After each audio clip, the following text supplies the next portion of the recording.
Give thanks. Oh yeah. Montego Bay.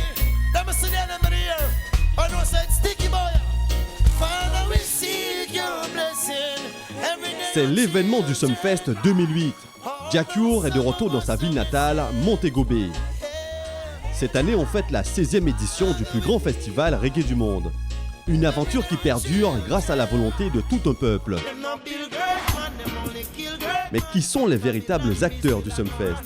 Pourquoi les Jamaïcains sont-ils si fiers de leur festival et comment s'organise un tel événement? Pour répondre à toutes ces questions, la grande famille du Sumfest nous a ouvert ses portes. Une immersion totale dans les entrailles du festival, là où les yeux ne s'aventurent que très rarement.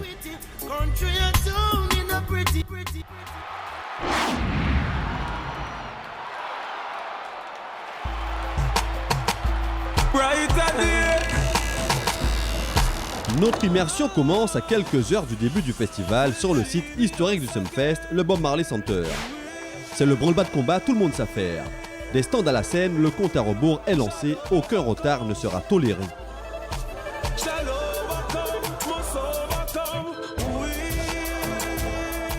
Pour veiller au grain, le chef, c'est lui, Sidney Reed. Le directeur du site coordonne à lui tout seul l'action de plus de 400 personnes. C'est une pièce maîtresse du festival. Il doit tout superviser et surtout ne négliger aucun détail.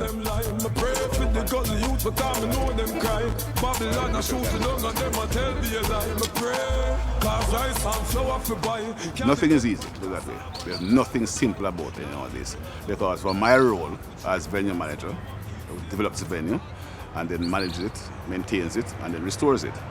And being development, you'll have to prepare the venue for every single one that comes through it. From the patron, the sponsors, the RTs, the workers, the disabled. I mean, every single one. So each one has an expectation. So it's to make sure you don't make a mistake with anyone, no matter how simple that person is.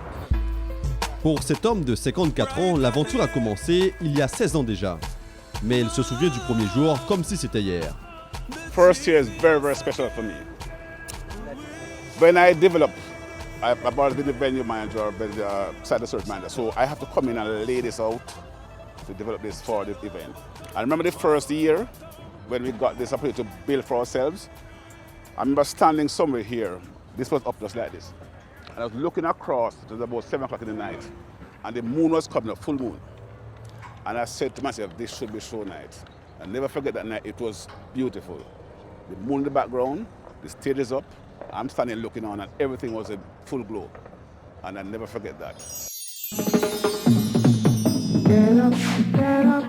À l'époque, il s'agissait de relever un sacré défi.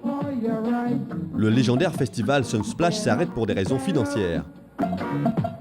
Un électrochoc pour des Jamaïcains qui ont vu défiler pendant des décennies les plus grands noms de la scène reggae.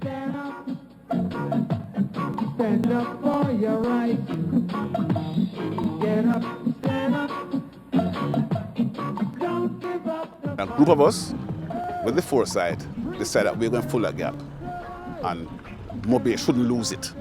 And people respected us for that. And the small group got together and we made it happen that year. And it happened at the level that the standard was set from that year. And so we delivered and people believe in us from that time. And that's a challenge we have, to continue to deliver.